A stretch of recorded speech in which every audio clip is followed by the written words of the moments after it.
Hello everyone, welcome to my channel An Advanced Science Fair, and today we are going to talk about human reproduction. In this first part we are going to talk about the reproductive system of humans. The reproductive system of humans.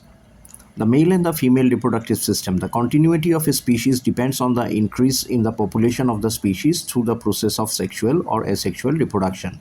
Sexual reproduction is the production of new organisms through the fusion of male and female gamete during fertilization to form a diploid zygote that develops into a new individual. The offspring inherits genes from two parents but is not genetically identical to either parent. The sexual reproduction involves the production of male and female gametes, that is sperm and ovum, by individuals who have reached sexual maturity. The fertilization of one gamete by the other then creates an offspring, that is a new life begins from this.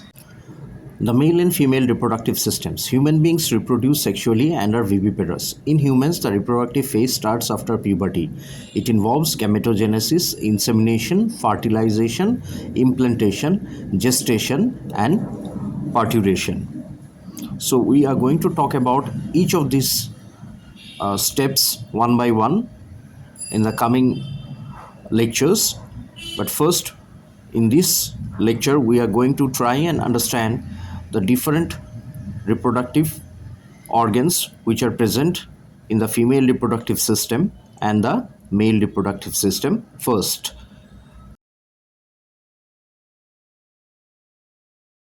Let us start with the male reproductive system. The male reproductive system is located in the pelvic region and it contains both external structures as well as internal structures. The external structures includes the scrotum and the penis, while the internal structures includes the epididymis, the sperm duct, the seminal vesicles, besides prostate gland, urethra. All these are part of the male reproductive system.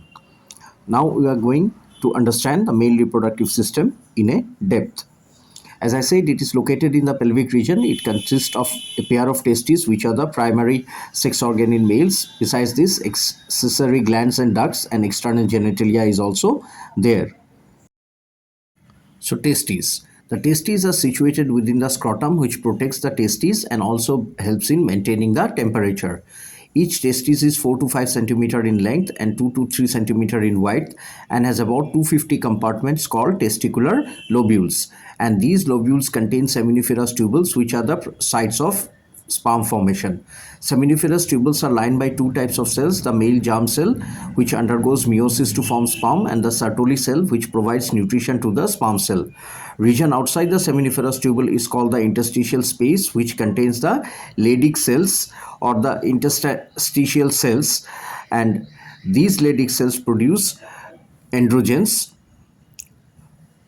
which are the main male hormones. Clear? Now let us look into the functions of the Sertoli cells. The Sertoli cells supports and provides nutrition of gametes. It also acts as a blood-testis barrier. It secretes ABP, androgen binding protein, and it also phagocytoses of residual bodies. In addition, it secretes inhibin and regulates the inhibin. Moving on to the functions of Leydig cells. The Leydig cells are responsible for testosterone production, which is crucial for male reproductive system.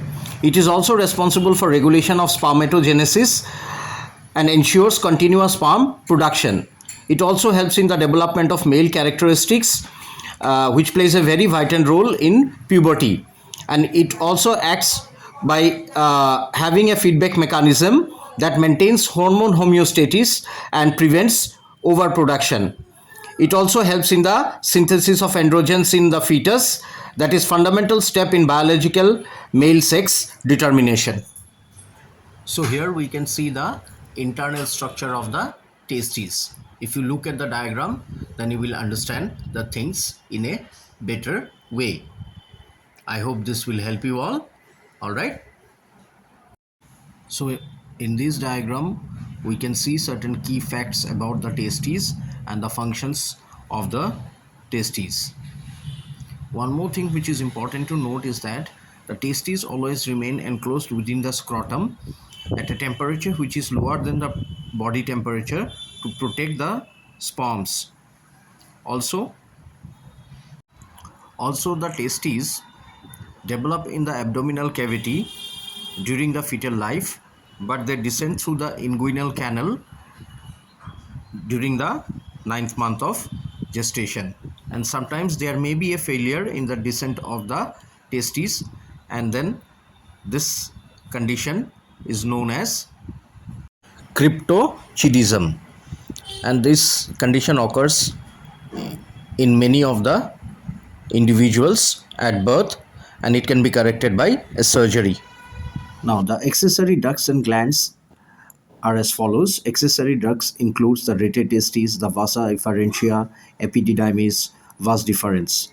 The seminiferous tubules opens into the vasa efferentia through the rete testes, and the vasa efferentia opens into the epididymis, which leads to the vas deferens. The vas deferens opens into the urethra along with a duct from the seminal vesicles, which is called the ejaculatory duct.